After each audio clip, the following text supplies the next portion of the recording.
आज की ये कहानी सुनने के बाद आप हर काम को पूरी ईमानदारी और मेहनत के साथ करोगे, या यूं कह लो कि कहानी आपको मजबूर कर देगी ईमानदारी और मेहनत के साथ काम करने के लिए। ये कहानी एक गांव के लड़के की है। घर की मजबूरी और पैसों की कमी की वजह से वह दूर शहर में काम करने के लिए जाता है, जिससे वह कुछ पैसे कमा पाए और अपने घर वालों का खर्च पूरा कर पाए। वह लड़का काफी दिनों तक काम की तलाश करता है और आखिरकार उसे काम मिल भी जाता है। वह लड़का अपना सारा काम पूरी ईमानदारी और मेहनत के साथ करता है, पूरे दिन डटकर अपना काम करता है। यह देखकर उसका मालिक खुश हो जाता है। अब 6 महीने तक ऐसा ही चलता है। 6 महीने के बाद लड़का अपने मालिक को कहता है, मैं अब कुछ दिनों के लिए वापस अपने घर जाना चाहता हूँ। और उस लड़के को पूरी उम्मीद थी कि उसका मालिक उसे घर जाने से नहीं रोकेगा, लेकिन लड़के की सोच से बिल्कुल विपरीत उसका मालिक कहता है कि तुम्हें 2 महीने का थोड़ा और काम करना है, फिर उसके बाद अपने घर जा सकते हो। लड़के को थोड़ा गुस्सा आता है, लेकिन वह गुस्से को शांत करके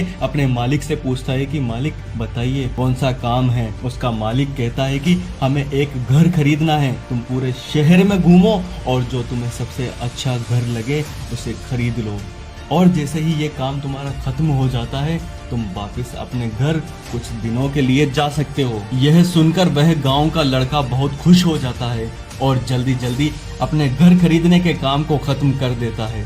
वह मालिक के पास जाता है और कहता है कि मालिक मैंने आपके लिए सबसे अच्छा घर खरीद लिया है। मालिक हैरान हो जाता है और कहता है कि तुमने 10 दिनों में सबसे अच्छा घर खरीद भी लिया। गांव का लड़का कहता है कि हाँ, ये घर काफी बढ़िया था इसलिए मैंने खरीद लिया, और कहता है कि अब मैं अपने घर कुछ दिनों के लिए वापस जा सकता हूँ। मालिक कहता है कि नहीं, सिर्फ 2 दिनों के लिए अपने घर वापस जा सकते हो।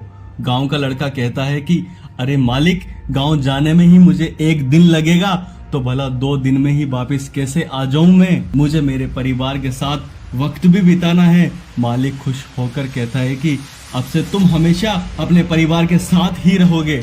जो घर मैंने तुम्हें खरीदने को कहा था वह घर मेरी तरफ से तुम्हारे और तुम्हारे परिवार के लिए तोहफा है। यह सुनकर वह गांव का लड़का खुश होने के बजाय मायूस हो जाता है और कहता है कि मालिक, अगर आपने मुझे पहले कहा होता कि यह घर आप मेरे लिए खरीद रहे हैं तो मैं थोड़ी और जानकारी प्राप्त करके इससे अच्छा घर खरीदता। मालिक ने कहा, मैंने तुम्हें 2 महीने दिए थे और 10 दिन में घर खरीद कर तुमने तुम्हारा नुकसान किया है। इसी तरह जिंदगी में भी हमारे साथ यही होता है। कहानी में जो मालिक था असल में वह वक्त था, और हमेशा वक्त जाने के बाद कहते हैं कि अगर मुझे पहले पता होता तो इससे भी अच्छा कर देता। इसलिए आप अभी जिंदगी में जो भी काम कर रहे हो उसे पूरे जुनून और मेहनत के साथ कीजिए। क्या पता आप आज जो काम कर रहे हो वो आने वाले समय में आपकी जिंदगी बदल दे। कहानी को सुनकर अगर जरा सा भी मोटिवेशन मिला हो तो वीडियो को लाइक और चैनल को सब्सक्राइब करें। इसी तरह की वीडियोस देखने के लिए हमारे चैनल से जुड़े रहिए।